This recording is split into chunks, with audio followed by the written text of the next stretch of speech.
दूध दही खाए ननद रानी और गोबर उठाए बहू रानी। सुबह सुबह कड़ाके की ठंड, हर तरफ कोहरा ही कोहरा नजर आ रहा था। सुबह के 5:30 बज चुके थे। दूर दूर तक कोई नजर नहीं आ रहा था। घर के सदस्य अपनी अपनी रजाइयों में घुसे हुए थे। पर यह क्या, घर की बहू ममता घर के पीछे की तरफ बने हुए बाड़े की सफाई कर रही थी। इतनी तेज ठंड के अंदर कांपते हुए हाथों से गाय का गोबर उठाती जा रही थी। साथ ही साथ मन ही मन कोड़ती जा रही थी, हे भगवान, जल्दी जल्दी काम निपटा लूं, नहीं तो अम्मा जी मेरा जीना दुश्वार कर देंगी। ऊपर से तबीयत भी ठीक नहीं है। मन ही मन सोचती जा रही थी। कितनी ही कोशिश कर रही थी पर हाथ पैर तेज नहीं हो रहे थे। 5:30 बज चुके थे। अगर 6:30 बजे तक ये काम निपटाकर नहा धोकर नौरौके में नहीं घुसी तो अम्मा जी का अपना राग शुरू हो जाएगा। 6:30 बजे तक तो बिस्तर में चाय चाहिए होती थी उनको। पति महेश को भी तो उसी समय जागाना होता था। उसके बाद वहीं बिस्तर पर बैठकर फरमान जारी करती रहेंगी। 7:30 बजे तक महेश की टिफिन भी तैयार करना होता है। आखिर नौकरी के लिए रोज शहर से जो जाना पड़ता है। शादी को अभी 7 महीने ही हुए हैं। शादी से पहले कितना कुछ कहा था इन लोगों ने, बेटा शहर में नौकरी करता है, हमारे यहाँ तो नौकर हैं काम करने के लिए, गाय तक पाल रखी है, खूब दूध दही होता है, हम तो ताज़ी चीज़ें ही खाते हैं, आराम से रहो, खाओ पियो मस्त रहो। सोचा था कि शादी के बाद पति के साथ शहर में रहने को मिलेगा, पर हाय री किस्मत, कितनी कोशिश की थी कि कमरा लेकर वहीं शहर में रह लेते, लेकिन अम्मा जी के आगे किसी की ना चली। कहीं बहू बेटा शहर के हो गए तो लौट कर ही नहीं आएंगे। आखिर बेटे को ही रोज आना जाना करना पड़ता था। महेश ने अपनी बड़ी बहन को भी कहा था कि अम्मा को समझाएं, पर उसने तो महेश को ही लताड़ दिया। औरत के आते ही अपनी अम्मा को अपने से अलग करना चाहता है। शर्म नहीं आती तुझे? इकलौता बेटा है, आखिर अम्मा भी चाहती हैं कि बेटा बहू उसकी सेवा करें, पर आजकल के लोगों को तो अकेले आसमान में उड़ने का शौक है। इसके आगे महेश कुछ नहीं कहा और ममता मन महसूस कर रह गई। इसमें भी अम्मा जी और उनकी बेटी सुनीता दोनों का फ़ायदा है। यहाँ अम्मा जी को कोई काम नहीं करना पड़ता, बस बैठे बैठे ऑर्डर देती रहती हैं। वहाँ सुनीता के घर पर रोज़ फ्री का दूध दही पहुँच जाता है, तो उसे क्या परेशानी। ऊपर से 2-2 गाय और पाल रखी है। पहले तो नौकर लगा रखा था, पर अब ममता के आने के बाद उसे भी हटा दिया। अब तो अम्मा जी भी पीछे बाड़े में आकर देखती भी नहीं। अम्मा जी ने जितना शादी के पहले कहा था, उन सब के ढोल के पोल तो अब पता चल रहे थे। जैसे जैसे काम निपटाकर नहा धोकर ममता रसोई घर में चाय बना ही रही थी कि अम्मा जी की आवाज़ आई, अरे ओ महारानी, सो गई क्या? आज चाय मिलेगी कि नहीं? बस अम्मा जी ला रहे हैं, कहकर ममता ने चाय 2 कप में डाली और अम्मा जी को देने चली गई। अम्मा जी आपकी चाय, हमें तो लगा था आज हमें चाय नसीब ही नहीं होगी, कितनी देर लगा दी। जाकर महेश को भी चाय दे दे, और खबरदार उसके पास बात करने बैठी तो समय व्यर्थ हो जाएगा। उधर सुनीता भी इंतजार करती होगी। पति के पास कब बैठना है कब नहीं, यह भी अब अम्मा जी डिसाइड करेंगी। मन ही मन कूटती हुई ममता महेश को चाय देने चली गई और फटाफट काम करने लगी। इतने में फिर अम्मा जी की आवाज़ आई, बहू, बर्तनों को धोकर उसमें दूध डालना। सुनीता ने कहा कि उसकी सास आने वाली है, बर्तन बिल्कुल साफ सुथरे ही होने चाहिए। हाँ, हम 2 गंदगी में ही रहते हैं, ममता के मन में बड़बड़ाती हुई बोली। अम्मा जी बर्तन तो रात को ही धो दिए थे। रात को बर्तन धोकर रखी थी तो क्या, बर्तन फिर से धो ले, काम करते ही जोर आता है। और सुन, सारा दूध डाल देना, और वो दही जमा रखा है वो भी अलग से केतली में डाल दे। दूसरी गाय बीमार होने के चक्कर में रोज एक ही गाय से दूध मिल रहा है।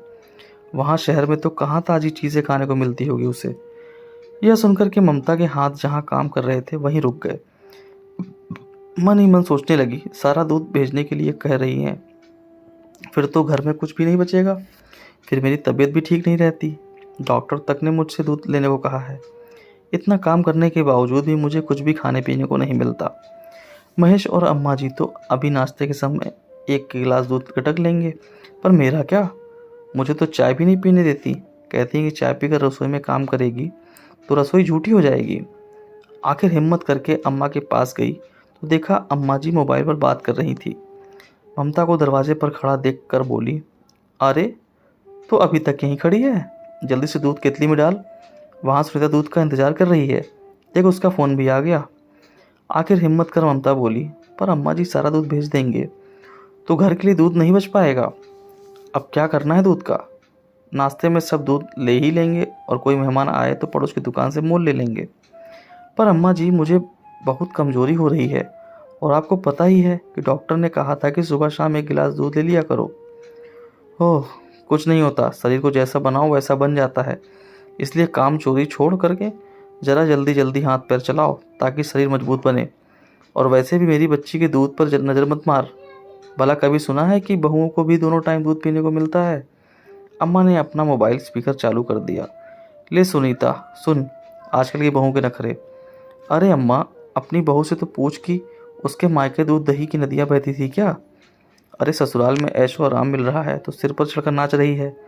ज़रा संभाल के रखना, महारानी की तरह ज़िंदगी जीने की आदत हो गई है उसे। कहकर सुनीता जोर जोर से हंसने लगी। ममता को अभी भी वहाँ खड़ा देखकर अम्मा जी बोली, अब भी कुछ सुनना है क्या? जाकर अपना काम कर। उस समय तो ममता ने कुछ नहीं कहा, चुपचाप रसोई में जाकर दूध दही केतली में डालकर दे दिए। लेकिन दिमाग में उसके बहुत कुछ चल रहा था। पूरे दिन का काम यूं ही चलता रहा। शाम को अम्मा अपनी आस पड़ोस की महिला मंडली के साथ बैठी पंचायती कर रही थी कि उसी समय सुनीता का फ़ोन आया। यह क्या अम्मा, तुमने गाय मेरे घर भेज दी? कौन सी गाय? कैसी बात कर रही है तू? अरे वही गाय जो रामू काका मेरे घर के सामने बांध कर चले गए। अरे मैं तो घर पर ही नहीं थी। पीछे से मेरी सास मना करती रही लेकिन रामू काका बोले अब मैं गाय लेकर कहाँ जाऊँगा। मुझे तो आज शहर अपनी बिटिया घर ही रुकना है, इसलिए वो मेरे घर के बाहर बांध कर चले गए। महेश को भेजकर अभी के अभी गाय वापस लेकर जाओ। यहाँ आस पड़ोस में अच्छा खासा तमाशा हो गया है। ऊपर से मेरे ससुराल वाले भी नाराज़ हैं। सुनीता ने बोलकर फ़ोन बंद कर दिया। इधर अम्मा उठकर बड़े बाड़े की तरफ भागी। देखा तो गाय थी ही नहीं। ममता को आवाज़ देती देती अम्मा जी घर में आई। अरे ओ बहू, बाड़े में से गाय कहाँ गई? सुनीता जी के घर। तेरी हिम्मत कैसे हुई गाय को वहाँ भेजने की? उधर सुनीता को कितनी बातें सुननी पड़ रही है, अंदाज़ा भी है तुझे? जितनी बातें आप दोनों मिलकर मुझे सुनाती हैं उससे तो कम ही सुननी पड़ रही होंगी। तेरी हिम्मत कैसी हुई गाय को शहर भेजने की? अभी तो मैं बैठी हूँ, तो कौन होती है फैसला लेने वाली? वो क्या है ना अम्मा जी, दूध दही खाए ननद रानी और गोबर उठाए बहू रानी। ये बात कुछ जच नहीं रही थी। इसलिए जब रामू काका आए और बोले बिटिया शहर जा रहा हूँ टेम्पो लेकर, कोई सामान सुनीता के यहाँ भिजवाना हो तो बता देना, तो मैंने सोचा गाय को ही भेज दूँ, जिससे जीजी को इंतज़ार भी नहीं करना पड़ेगा और मुझे इतनी ठंड में गोबर भी उठाना नहीं पड़ेगा। और वैसे भी अब हमसे ना होगा ये सब। बड़बड़ाती हुई अम्मा महेश को फ़ोन करके गाय को शहर से लाने के बंदोबस्त करने लगी। आखिरकार महेश गाय को रात को टेम्पो से शहर लेकर आया। गाय को बाड़े में बांधने के बाद ही अम्मा ने अपने पुराने नौकर को फ़ोन कर दूसरे दिन काम पर आने के लिए कहा। इतना सुनीता की सास ने भी सुनीता को खूब डांट लगाई। लेकिन इस पूरे वाक़ये में एक फ़ायदा तो हुआ कि अब अम्मा जी को ये समझ में आ गया था कि बहू अब चुप नहीं रहने वाली। इसलिए अब वो खाने पीने पर भी टोक नहीं करती और बेवजह की तनाकशी भी नहीं करती। दोस्तों, उम्मीद करते हैं सास बहू कहानी आपको पसंद आई होगी। अगर पसंद आई वीडियो को लाइक करें, शेयर करें और चैनल पर नए हो तो चैनल सब्सक्राइब करना ना भूलें। धन्यवाद।